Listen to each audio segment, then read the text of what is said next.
ત્યાં અમારા વક્તા શ્રી વિવેક અનિલ કાણે સહજ એમનો પરિચય આપતા હું આનંદ અનુભવું છું. શિક્ષણ ક્ષેત્રે તેમણે BE mechanical engineering, finance, MBA અને હાલમાં સંગીતશાસ્ત્રમાં ડીલીટ ડિગ્રી માટે અભ્યાસ કરી રહ્યા છે. વિવેક કાણે જે તેમના ઉપનામ સહજ દ્વારા જાણીતા છે. સહજનો અર્થ ગુજરાતીમાં સરળ, સહેલાઈથી અથવા કુદરતી છે. તે એક ગુજરાતી કવિ, લેખક અને અનુવાદક છે. તેમની નોંધપાત્ર કૃતિઓમાં અનુભૂતિ 2004માં અને કઠપુતલી 2010માં થયેલ છે. તેઓ ગુજરાતી અને ઉર્દૂ બંનેમાં લખે છે. તેમણે 2010માં તેમનો ગઝલનો પ્રથમ સંગ્રહ કઠપુતલી ધ પપેટ પ્રકાશિત કર્યો હતો, જેને અનેક ગુજરાતી લેખકો અને કવિઓ જેવા કે ભગવતી કુમાર શર્મા, રાજેશ વ્યાસ, મિસ્કિન, રશીદ મીર અને વિનોદ જોશી સહિત બધાએ વખાણ્યા હતા. તેમણે મંગેશ પડગાંવકર સાથે પસંદ કરેલી ગુજરાતી કવિતાઓનું મરાઠીમાં ભાષાંતર કર્યું છે.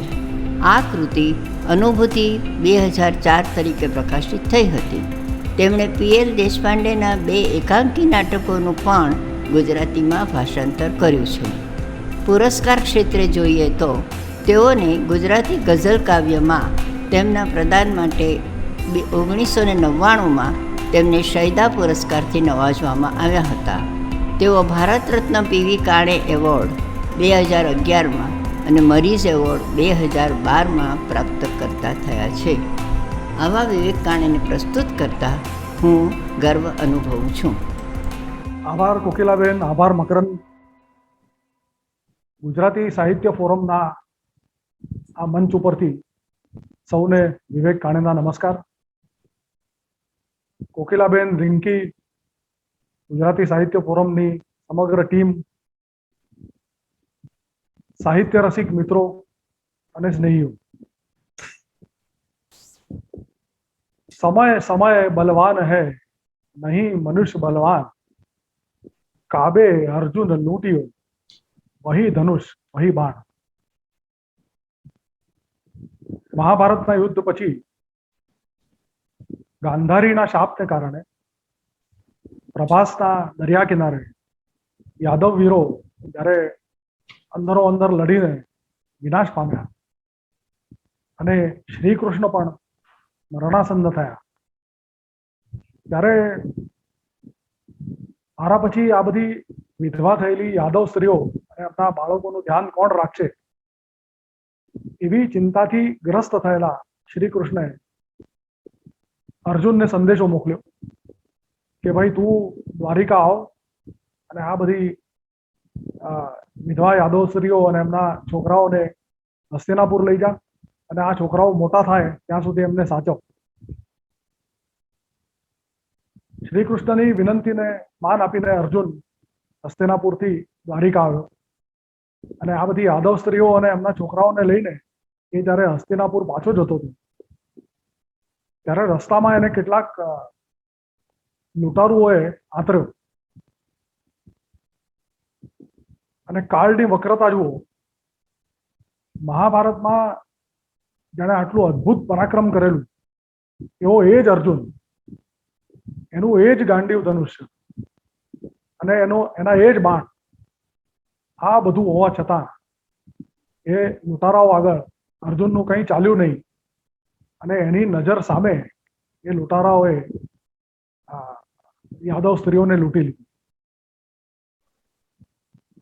આ પ્રસંગ ઉપરથી જ મને લાગે છે કે કોઈ લોક કવિએ આ દોહો રચેલો કે સમય સમય બલવાન હૈ નહીં મનુષ્ય બલવાન, કાબે અર્જુન લૂંટ્યું વહી ધનુષ વહી બાણ. મિત્રો, આ જગતમાં સર્વશક્તિમાન જો કોઈ હોય તો એ છે કાળ અથવા સમય. આજે હું આપની સામે આજે વક્તવ્ય આપી રહ્યો છું એ પણ કાળે જ ગોઠવી આપેલો સંયોગ છે. થોડા મહિના પહેલા આ જ મંચ ઉપરથી સીતાંશુ યશશ્ચંદ્રએ કાવ્યનો આનંદ એવા વિષય ઉપર વક્તવ્ય આપેલું એની પૂર્વ ભૂમિકા મેં બાંધેલી. પણ ત્યાર પછી કોઈ ટેકનિકલ કારણસર અચાનક સીતાંશુ ઓફલાઈન થઈ ગયા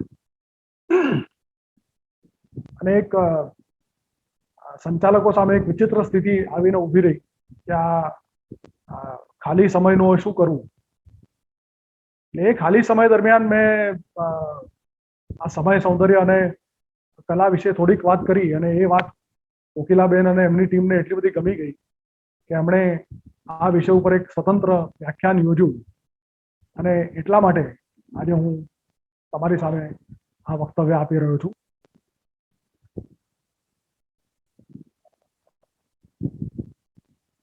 1999 મેં આ લેખ લખેલો જેનું શીર્ષક હતું સમય સૌંદર્ય અને કલા.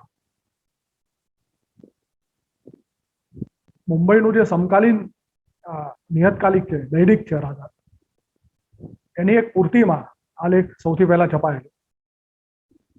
વિદ્વાનોએ અને સમીક્ષકોએ એની નોંધ લીધી અને ત્યાર પછી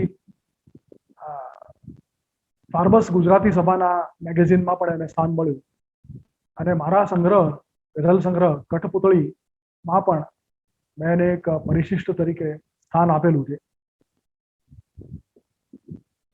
એ લેખમાં મેં જે વિભાવનાની વાત કરી છે, જે હાઇપોથિસિસની વાત કરી છે, એની વાત પર આવતા પહેલા થોડીક વાત સમયની કરી લીધી.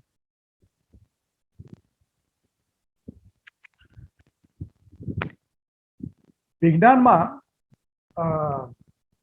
ફિઝિકલ ક્વોન્ટિટી એવો એક કન્સેપ્ટ છે.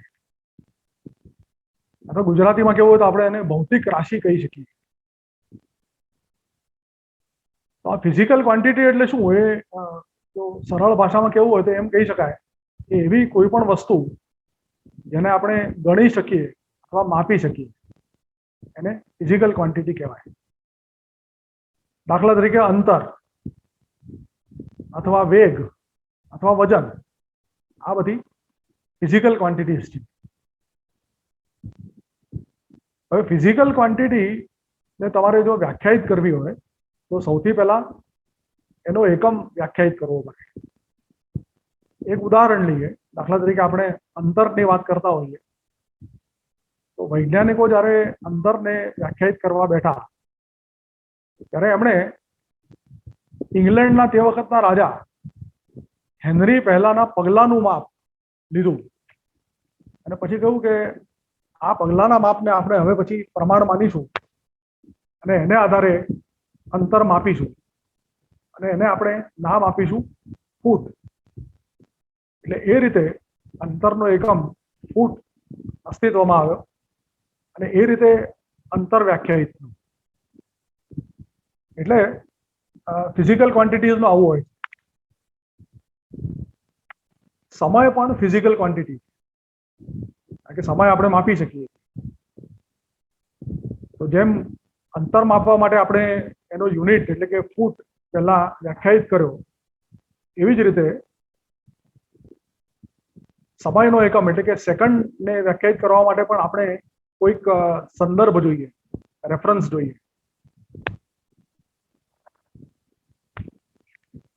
તો વૈજ્ઞાનિકો એવું નક્કી કર્યું કે એક સરખી કાલાવધિમાં પુનરાવર્તિત થતી કોઈક ઘટનાને આપણે રેફરન્સ તરીકે લઈએ અને એના બેઝ ઉપર આપણે સમયના એકમ એટલે કે સેકન્ડની વ્યાખ્યા કરીએ. એટલે સૌથી પહેલા સૌર દિવસ, એવરેજ સોલાર ડે ને આ પ્રમાણ તરીકે સ્વીકારવામાં આવ્યો અને એવું કહેવામાં આવ્યું કે સૂર્ય દિવસ એટલે પૃથ્વી પોતાની ધરીની આસપાસ એક પરિભ્રમણ જે કાલાવધિમાં પૂર્ણ કરે છે એ કાલાવધિ એટલે એક સૌર દિવસ.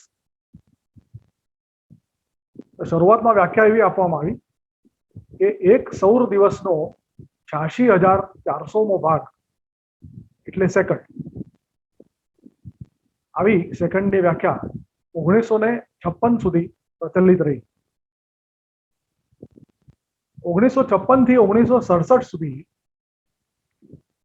સમયની વ્યાખ્યા આપણે સૌર દિવસ નહીં પણ સૌર્ય વર્ષના હિસાબે આપી. સોલર યર એટલે પૃથ્વી સૂર્યની આસપાસ એક પરિક્રમા પૂર્ણ કરવામાં જેટલો સમય લે છે એ સમય એટલે સૌર વર્ષ. એ સૌર વર્ષનો 3,15,56,915મો ભાગ એટલે 1 સેકન્ડ એવી સેકન્ડની વ્યાખ્યા કરવામાં આવી. અને એ વ્યાખ્યા 1956 થી 1967 સુધી માન્ય થયેલી વ્યાખ્યા. 1967 પછી સીઝિયમ 133 નામનું એક તત્વ છે. એ તત્વ એ વિદ્યુત ચુંબકીય વિકિરણ ઉત્સર્જિત કરે છે. એની ફ્રીક્વન્સીના આધારે સેકન્ડની વ્યાખ્યા આપવામાં આવી. આ બધી વ્યાખ્યાઓ આપણે તો જોઈએ તો આપણને એવો ખ્યાલ આવે કે આ બધી જ વ્યાખ્યાઓ એ કોઈ સરખા કાલાંતરે પુનરાવૃત્ત થતી કોઈ ઘટનાના સંદર્ભમાં આપવામાં આવી. દાખલા તરીકે પહેલી વ્યાખ્યા આપણે જો લઈએ તો સૌર દિવસનો 86,400મો ભાગ એટલે સેકન્ડ એમ આપણે કહ્યું. પણ મૂળમાં અંતરમાં જેમ હતું એ પ્રમાણે તમે જુઓ તો હેનરી પહેલાના પગલાનું માપ જે છે એના ઉપરથી તમે એક પ્રમાણપટ્ટી બનાવીને રાખી હોય તો એ પ્રમાણપટ્ટી કે બદલાવાની નથી, તો તમારી નજરની સામે છે. પણ સમયની બાબતમાં એવું નથી. સમયની બાબતમાં તમે જે એક પ્રમાણ લીધું સૌર દિવસનું, એ સૌર દિવસ દર વખતે એક સરખી જ કાલાવધિનો હોય છે એવું તમે કેવી રીતે માની શકો? એવું કોણ જોવા ગયું છે? એટલે ટૂંકમાં આ એક આપણી પૂર્વધારણા છે. આપણે પૂર્વધારણા ઉપર આગળ વધી રહ્યા છીએ. ચાલો, એનો પણ વાંધો નહીં. પણ બીજો પ્રોબ્લેમ એ છે કે આમાં સર્ક્યુલર રેફરન્સ કોને કહેવાય? કે કોઈ એમ પૂછે કે ભાઈ છગન ક્યાં રહે છે? જવાબ મળે કે મગનની સામે. પેલા ભાઈ પૂછે કે ભાઈ પણ મગન ક્યાં રહે છે? તો જવાબ મળે કે છગનની સામે. અરે ભાઈ એ તો સમજ્યા, પણ આ બે જણા ક્યાં રહે છે? તો કે એકબીજાની સામે. આ થયો સર્ક્યુલર રેફરન્સ. એટલે અલ્ટિમેટલી છગન અને મગન ક્યાં રહે છે આપણને ખબર જ ના પડે. એવું જ આમાં છે કે સેકન્ડ એટલે શું? તો કે સૌર દિવસનો 86,400મો ભાગ. અને સૌર દિવસ કેટલો લાંબો હોય છે? તો આટલા કલાક, આટલી મિનિટ અને આટલી સેકન્ડ, એટલે કે 86,400 સેકન્ડ. એટલે આ થયો સર્ક્યુલર રેફરન્સ. પણ તો પછી પ્રશ્ન એ થાય કે તમે આ પૂર્વધારણાને આધારે અને સૌર દિવસને પ્રમાણ માનીને જે ઘડિયાળો બનાવી, આટલી બધી લાખો કરોડો, એ બધી ઘડિયાળો સેકન્ડના 100મા ભાગ સુધીની ચોકસાઈથી સમયનું માપન કઈ રીતે કરે? ખેર, એ જે હોય તે આપણો વિષય એ નથી. એમાં એ માથું ફોડવાનું છે, વૈજ્ઞાનિકો ફોડશે. પણ સમય, એનો એકમ, સેકન્ડ, સૌર વર્ષ, ઘડિયાળો, આ બધું આપણે ભૂલી જઈએ તો પણ આપણા બધામાં એક સેન્સ ઓફ ટાઈમ અથવા તો સમય ભાન કુદરતી રીતે જ રહેલું છે. એ નૈસર્ગિક, જેને આપણે બાયોલોજીકલ ક્લોક પણ કહીએ. તમારામાંથી ઘણા કે જેમણે ઇન્ટરનેશનલ ટ્રાવેલ કરેલું હશે એ લોકો જાણતા હશે. દાખલા તરીકે કોઈ મનુષ્ય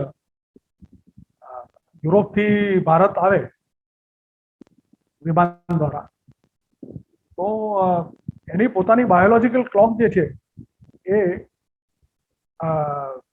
ભારતની જે દિવસ રાતની સાયકલ છે એનાથી લગભગ 3 થી 5, 5.5 કલાક જેટલી પાછળ ચાલતી હોય.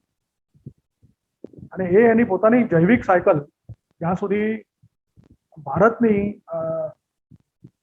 દિવસ રાતની સાયકલ સાથે ફરીથી તાલમાં ના આવે ત્યાં સુધી એ માણસ એક પ્રકારની અસ્વસ્થતા અનુભવે છે, જેને આપણે કહીએ છીએ jet leg.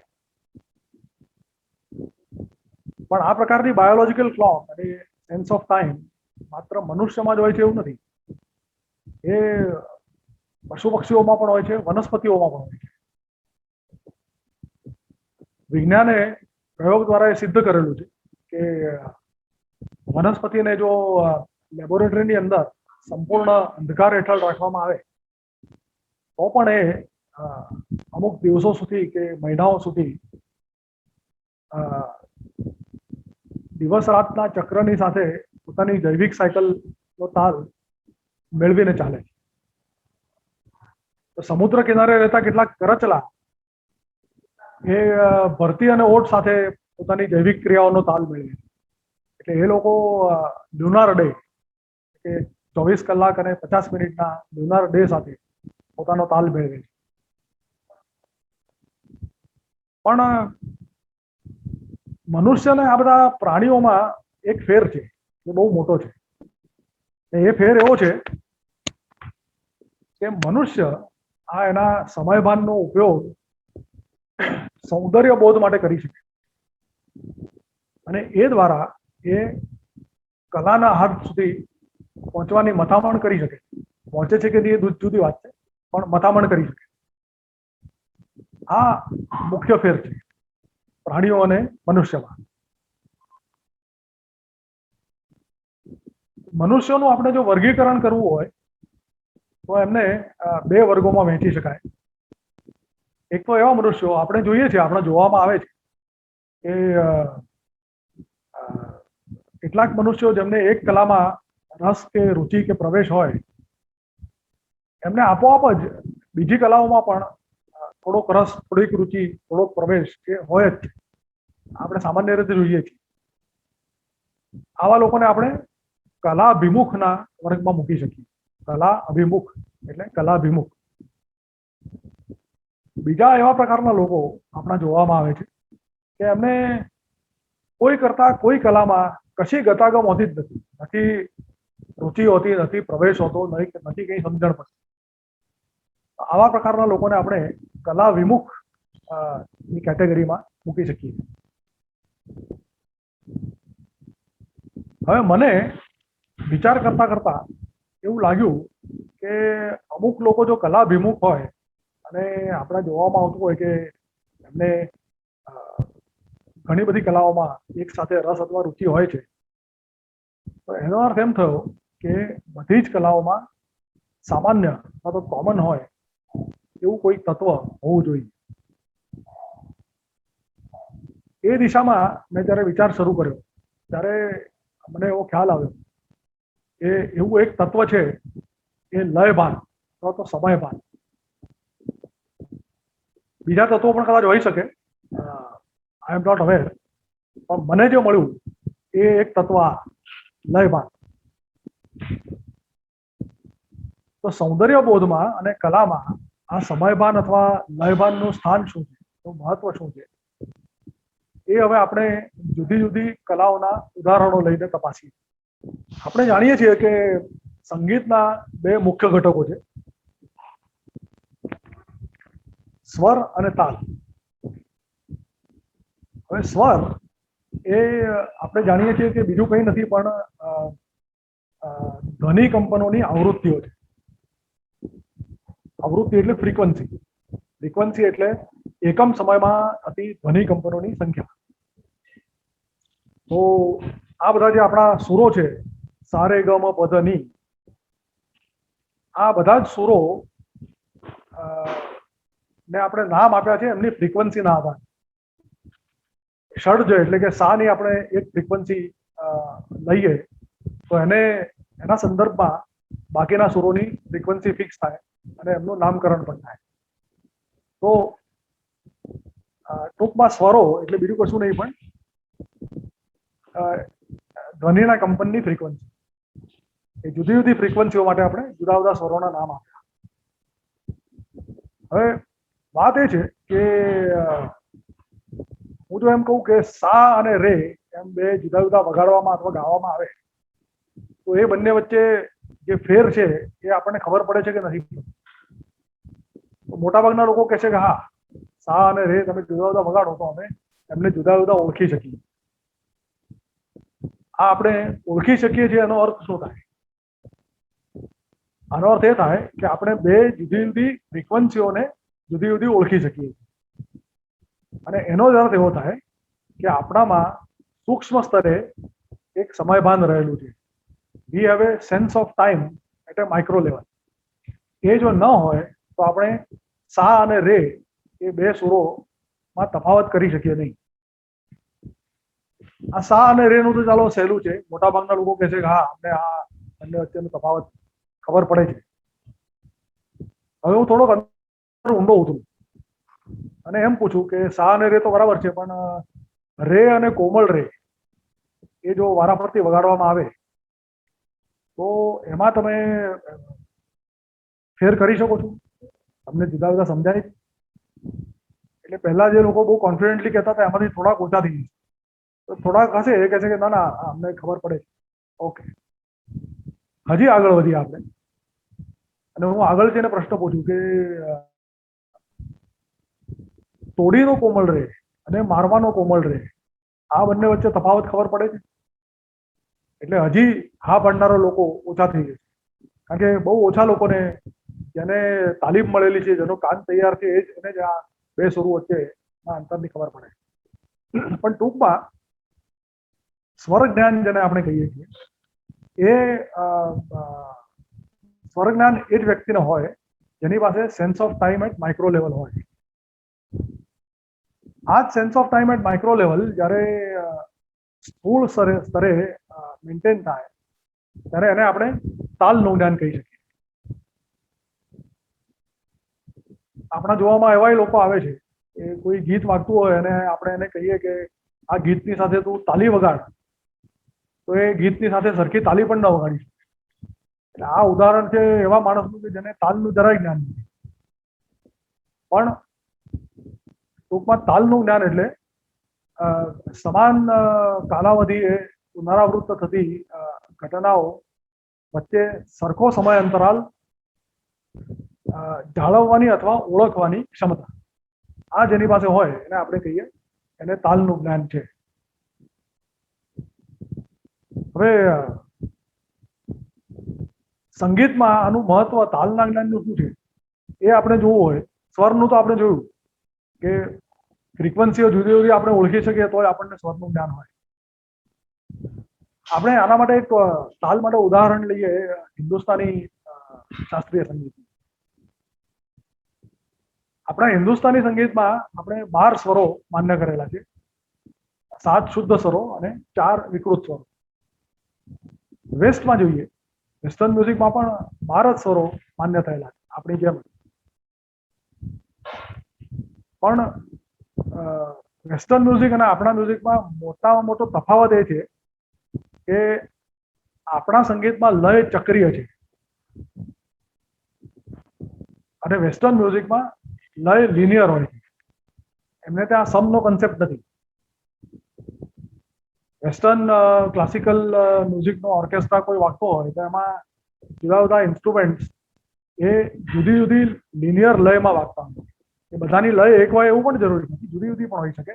So it is a multi layer structure એવું તમે કહી શકો. અને જુદા જુદા ઇન્સ્ટ્રુમેન્ટ એ જુદી જુદી લિનિયર લયમાં વાગતા હોય. પણ આપણે ત્યાં સમનો કન્સેપ્ટ, લય ચક્રીય છે. એટલે હિન્દુસ્તાની ક્લાસિકલ વાદનનું આપણે જો ઉદાહરણ લઈએ તો વાદક જ્યારે વાદનની શરૂઆત કરે ત્યારે શરૂઆતમાં એ આલાપથી શરૂઆત કરે. આલાપમાં તબલાની સંગત હોતી નથી. આલાપ પૂરો થાય પછી એમાં તબલાની સંગત ઉમેરાય. એ શરૂઆતમાં વાદક અને તબલચી બંને જણ એક વિશિષ્ટ લયમાં વાદનની શરૂઆત કરે છે. પણ ધીરે ધીરે પછી વાદક લયની સાથે રમત શરૂ કરે છે. એને આપણે સંગીતની ભાષામાં કહીએ છીએ લયકારી. એટલે થોડુંક આગળ થોડુંક પાછળ એવી રીતે રમત કરી અને તાલની પહેલી માત્રા ઉપર પાછા સમ ઉપર પાછા આવે એ એની શરત. તો આને કહેવાય લયકારી. તો તબલચી જે છે એની લય પકડી રાખે સ્થિર અને વાદક લયકારી કહે. આ તબક્કો પૂરો થાય એટલે પછી એવો તબક્કો આવે કે વાદક પોતાની લય નિયત કરે, સ્થિર કરે અને તબલચી લયકારી શરૂ કરે, એ લયની સાથે રમત શરૂ કરે. આ ફેઝ થોડો વખત ચાલે અને પછી વાદક અને તબલચી બંને એકબીજાની લયકારી સમજી જાય, એને કારણે એ બંને પછી સાથે લયકારી શરૂ કરે અને એક સાથે લયકારી કરવા છતાં ગમે તેટલી કોમ્પ્લિકેટેડ લયકારી હોય તો પણ એ બંને એક સાથે સમ ઉપર આવે અને ત્યારે ખરી રસ નિષ્પત્તિ થાય. એટલું જ નહીં પણ કોઈ ઉત્તમ શ્રોતા જેની લય પાકી છે એ પણ એમની સાથે જ ડોલતો હોય છે અને એને બરાબર ખબર છે કે સમ ક્યારે આવવાની છે અને બરાબર એ પણ જ્યારે એ લોકો સમ ઉપર સાથે આવે ત્યારે ત્યાં જ બરાબર દામ. આ આખી એક હિન્દુસ્તાની ક્લાસિકલ સંગીતના એપ્રિસિએશનનો એક આયામ છે. આ બધું ક્યારે શક્ય છે? જો લય ઉપર પ્રભુત્વ હોય તો. લય ઉપર પ્રભુત્વ ન હોય તો તમે સારા વાદક ન થઈ શકો, સારા તબલચી ન થઈ શકો, કે સારા શ્રોતા પણ ન થઈ શકો. એટલે ટૂંકમાં સંગીત એ સમયભાન ઉપર ટકેલી કલા છે, એ આના પરથી સિદ્ધ થાય. હવે આપણે આગળ વધીએ, વાત કરીએ નૃત્યની. નૃત્ય અને નાટક. નૃત્યનો એક પ્રમુખ ઘટક સંગીત છે. એટલે સંગીત વિશે આપણે જે કંઈ વાત અત્યાર સુધી કરી એ નૃત્યમાં પણ આપોઆપ લાગુ પડે છે, એના માટે નવી વાત કરવાની રહેતી નથી. પણ નૃત્ય એક દ્રશ્ય શ્રાવ્ય કલા પ્રકાર છે. એટલે એમાં શ્રાવ્ય લયની સાથે સાથે દ્રશ્ય લયનું એક પરિમાણ ઉમેરાય છે. એટલે સંગીત ઉપરાંત નૃત્યમાં નર્તક એક ભાવભંગીથી બીજી ભાવભંગી સુધી અથવા તો એક અંગભંગીથી બીજી અંગભંગી સુધી કઈ લયમાં જાય છે એ એક આસ્પેક્ટ ઉમેરાય છે. એને કારણે એક વિઝ્યુઅલ લયનું પરિમાણ નૃત્યના કેસમાં ઉમેરાય છે. અને ઓબ્વિયસ છે કે લય ઉપર પ્રભુત્વ ન હોય તો કોઈ વ્યક્તિ સારો નર્તક થઈ ન શકે. હવે વાત કરીએ નાટ્યની. નાટકમાં એક પ્રમુખ આયામ છે સંવાદો. અને સંવાદોમાં એક બહુ મહત્વનું પાસું છે પીચનું. પીચ વેરિએશન દ્વારા જે જુદા જુદા પ્રકારના ભાવોનો આવિષ્કાર થઈ શકે એનો ખ્યાલ એક સારા નટને હોય છે અને એ પીચ વેરિએશનનું બહુ જ પરિણામકારક ઉપયોગ કરતા હોય. એક સાદું ઉદાહરણ તમને આપું કે ધારો કે સંવાદ છે, જા તૈયાર થા. હવે આ એક રીત થઈ આ સંવાદ કહેવાની. પણ આ સંવાદ હું જો આમ કહું કે જા તૈયાર થા તો મેં પીચ બદલી, પણ પીચ બદલાતાની સાથે જ શબ્દો એના એ છે પણ એનો અર્થ બદલાઈ ગયો, એમાં એની અર્જન્સી આવી, આવું ઘણું બધું થયું. એટલે ટૂંકમાં સંવાદમાં નાટકમાં પીચનું વેરિએશન એક બહુ મહત્વનો ફેક્ટર છે અને પીચનો સીધો સંબંધ સૂક્ષ્મ સ્તરના સમયભાન સાથે છે, the sense of time at micro level. એવી જ રીતે બીજો એક અતિશય મહત્વનો આયામ સંવાદોનો છે એ કયા શબ્દો પર કેટલો ભાર આપવો, શબ્દો વચ્ચેના પોઝિસ અને આ બધું ઇફેક્ટિવલી એનો ઉપયોગ કરીને અસરકારક રીતે સંવાદો પ્રેક્ષક સુધી પહોંચે એ માટે લયભાન હોવું બહુ જ જરૂરી છે. કોઈ અભિનેતા લયભાન વગર કોઈ ઉત્તમ અભિનેતા બની શકે એ વાતમાં માલ નથી. નાટક લખવાની જ્યાં સુધી વાત છે ત્યાં સુધી નાટકકાર જ્યારે નાટક લખતો હોય છે ત્યારે આ મેં નાટક મંચ ઉપર ભજવાતું ભલે ના હોય પણ એના માનસ પટલ ઉપર ભજવાતું હોય છે. અને ઉત્તમ નાટકકારો માનસ પટલ ઉપર ભજવાતા એ નાટકને જોતા જોતા જ નાટક લખતા હોય. અને નાટકકાર પોતાના પ્રેક્ષકોને જુદી જુદી કઈ ભાવ અવસ્થાઓમાંથી ક્યારે ક્યારે લઈ જવા માંગે છે એનો ખ્યાલ ઉત્તમ નાટકકારો રાખતા હોય છે અને એ પ્રમાણે પોતાના નાટકના સીન્સ, એમના પ્રવેશો, આ બધાની ગોઠવણી અને એમનો ક્રમ અને એમનો ફ્લો, પ્રવાહ, આ બધું એના હિસાબે ગોઠવતા હોય છે. એટલે ઓબ્વિયસ છે કે નાટ્ય લેખકને પણ સેન્સ ઓફ ટાઈમ અથવા તો લયભાન હોય એ બહુ અત્યંત જરૂરી છે.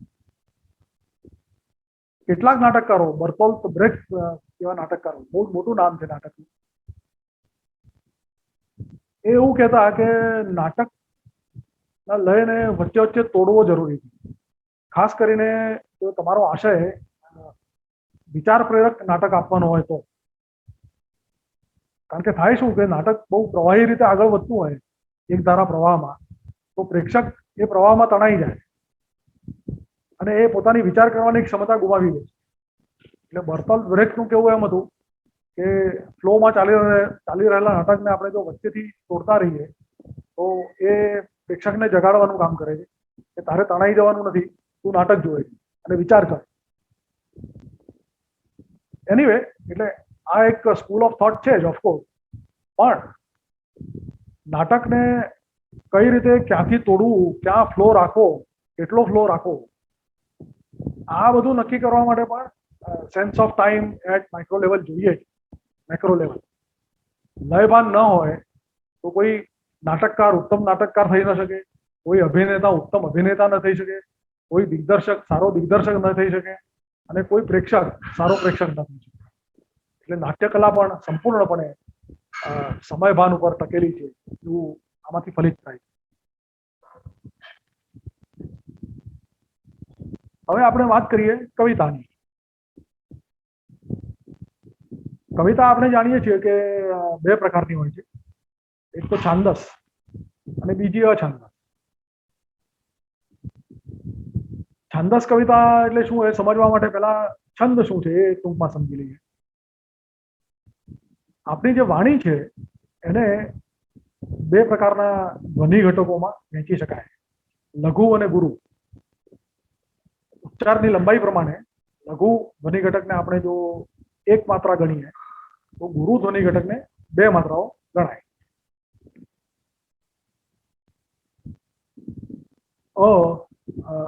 રસ્વ, રસ્વઈ, આ બધા સ્વરો અને એમની સાથે જોડાયેલા વ્યંજનોને આપણે લઘુ ધ્વનિ ઘટક કહી શકીએ. અને આ અથવા તો દીર્ઘઉ, દીર્ઘઈ, એ, આવા બધા સ્વર અને એમની સાથે જોડાયેલા વ્યંજનો, એમને આપણે દીર્ઘ ધ્વનિ ઘટકો કહી શકીએ. હવે આ લઘુ અને ગુરુ સ્થાનોની એક નિયમિત ગોઠવણી જો આપણે કરીએ તો જે નિર્માણ થાય એને કહેવાય છંદ. અને એ લઘુ અને ગુરુ સ્થાનો પ્રમાણે જો આપણે વાણીની રચના કરીએ, લઘુના સ્થાને લઘુ ધ્વનિ ઘટક અને ગુરુના સ્થાને ગુરુ ધ્વનિ ઘટક મૂકીને, તો એ વાણીથી જે રચાય એ છંદોબદ્ધ કાવ્ય. આવી રીતે લઘુ ગુરુના સ્થાન પ્રમાણે સમાપ રીતે રચાયેલી વાણી એનું જો આપણે પઠન કરીએ તો એ પઠન સ્વાભાવિક રીતે જ લયબદ્ધ જ હોય. એટલે મૂળમાં છાંદસ કવિતાની જે સર્જન પ્રક્રિયા છે એ પોતે જ લયભાન વિના શક્ય નથી. સર્જનના મૂળમાં લય રહેલી. એટલે લયભાન વિના કોઈ કવિ સારી છાંદસ કવિતા લખી શકે એ વાતમાં માલ નહીં. અછાંદસ કવિતાની વાત કરવી હોય તો એમ કહેવું પડે કે અછાંદસ કવિતામાં કોઈ નિયમિત લય નથી એ સાચું, પણ એમાં કોઈને કોઈ લય તો છે જ. કારણ કે છેવટે કવિતા અને ગદ્યમાં કંઈક તો ફેર હોય ને. જો એમાં કોઈ લય હોય જ નહીં તો પછી કવિતા જ નહીં. એટલે અછાંદસ કવિતામાં કોઈ પ્રત્યક્ષ અથવા તો નિયમિત લય ન હોય તો પણ પોતાને જે વાત પહોંચાડવી છે એ ભાવક સુધી પહોંચે એ માટે એને કઈ લયમાં રચના થવી જોઈએ એનો ખ્યાલ એક સારા કવિએ રાખવાનો હોય છે.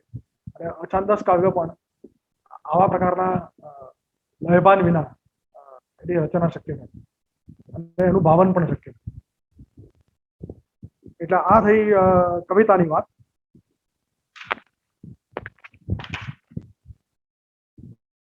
હવે આપણે વાત કરીએ ચિત્ર અને શિલ્પ વિશે. આપણે જાણીએ છીએ કે ચિત્રનું સૌંદર્ય જે છે એ ત્રણ બાબતોમાંથી પ્રગટ થાય. એક તો રંગ વિધાન, બીજું આકાર સૌષ્ઠવ અને ત્રીજી માંડણી. રંગ વિધાન એટલે કલર સ્કીમ, આકાર સૌષ્ઠવ એટલે શેપ્સ એન્ડ ફ્લો અને માંડણી એટલે કોમ્પોઝિશન. હવે રંગ વિધાનની જો વાત કરીએ તો રંગ પણ સ્વરની જેમ જ ફ્રીક્વન્સીઝ છે. આપણા સ્વરો છે એ ધ્વનિ કંપનની ફ્રીક્વન્સી છે, જ્યારે આપણા રંગો છે એ વિદ્યુત ચુંબકીય કિરણોનું જે વિદ્યુત ચુંબકીય વિકિરણ એના જે તરંગો છે એની ફ્રીક્વન્સી. એટલે દાખલા તરીકે લાલ રંગની એક ફ્રીક્વન્સી છે, ભૂરા રંગની એક ફ્રીક્વન્સી છે, એ રીતે. અને જેમ આપણે સ્વરોમાં વાત કરી એ રીતે લાલ રંગ અને ભૂરો રંગ હું જો જુદા જુદા જોઈ શકતો હું, તો એનો અર્થ એમ થયો કે I have a sense of time at micro level.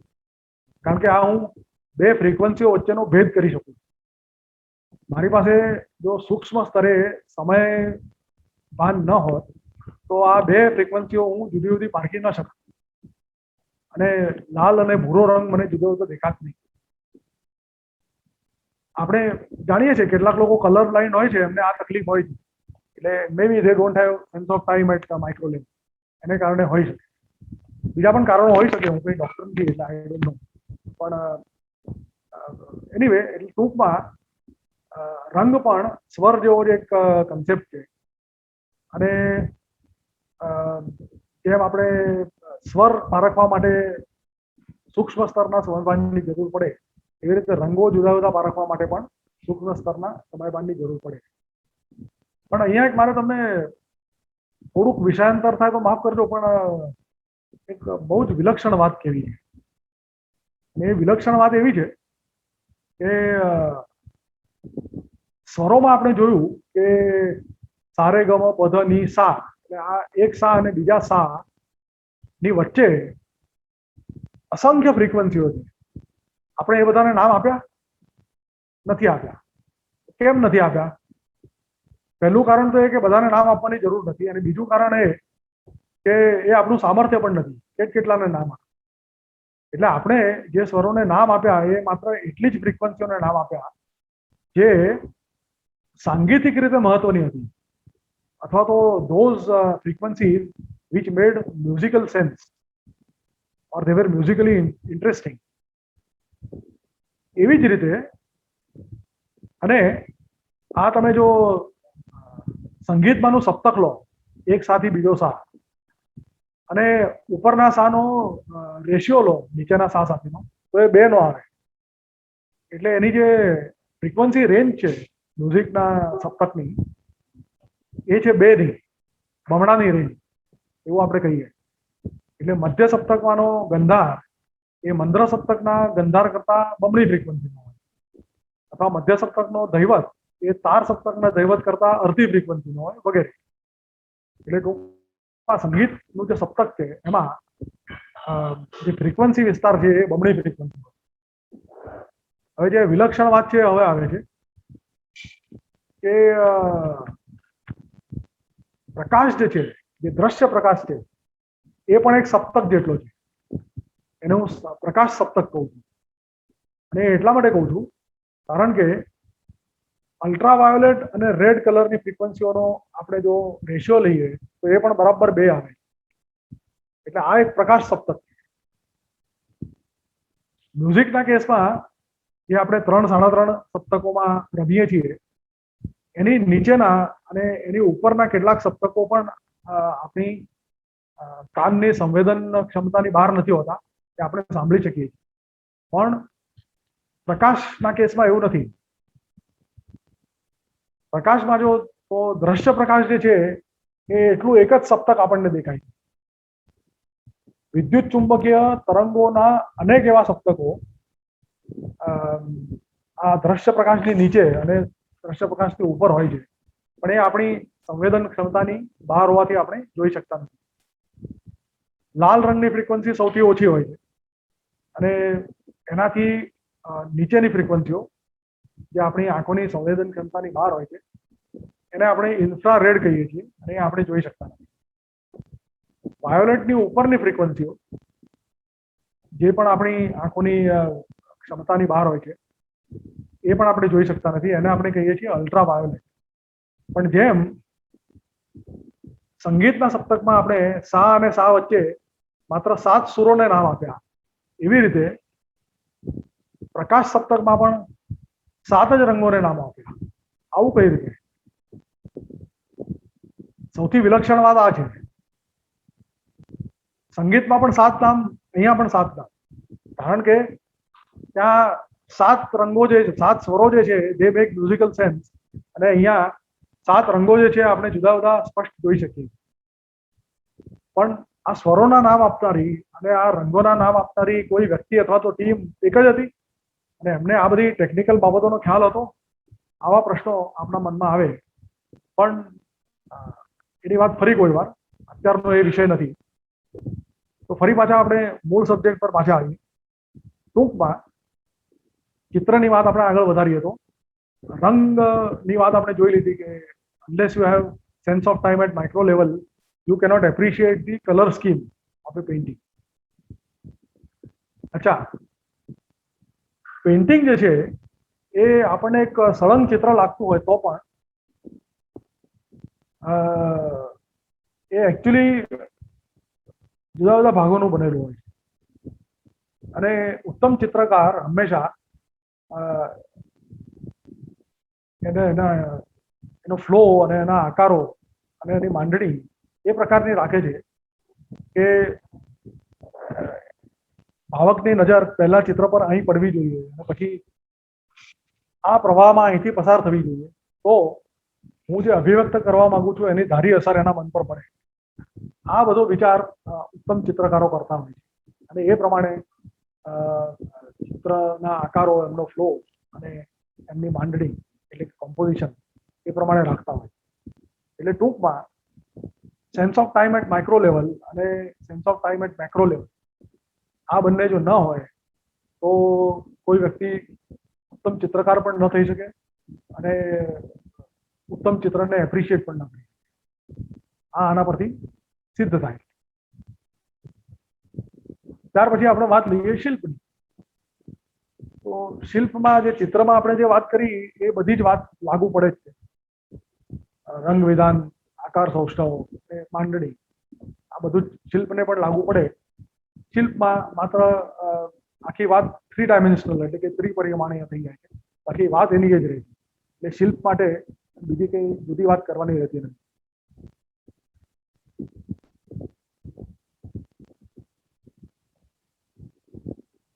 એટલે આ આપણે જુદી જુદી કલાઓના સંદર્ભમાં મારી જે હાઇપોથિસિસ હતી કે સમયભાન એ બધી જ કલાઓને જોડતું તત્વ છે અને બધી જ કલાઓ આ એક તત્વ ઉપર ટકેલી છે. એ હાઇપોથિસિસ આપણે જુદી જુદી કલાઓનું ઉદાહરણ લઈને તપાસ્યું.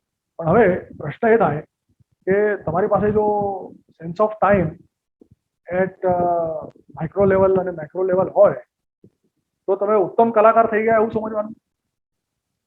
એનો સ્પષ્ટ જવાબ છે ના. કારણ કે કલાકાર હોવા માટે સેન્સ ઓફ ટાઈમ અથવા તો સમયભાન અથવા લયભાન હોવું એ જરૂરી શરત ખરી, પણ પર્યાપ્ત નહીં. કલા સુધી પહોંચવા માટે તો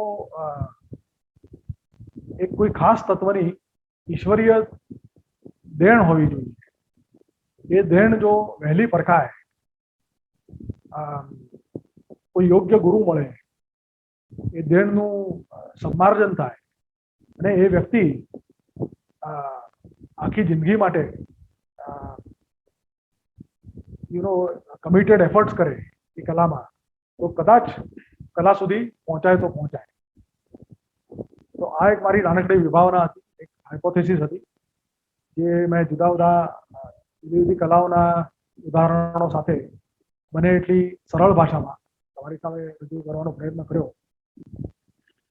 આઈ હોપ કે મારી વાત તમારા સુધી પહોંચી હશે. અને હવે સમય છે પ્રશ્નો માટેનો. I would request all of you to ask questions, if any. Thank you.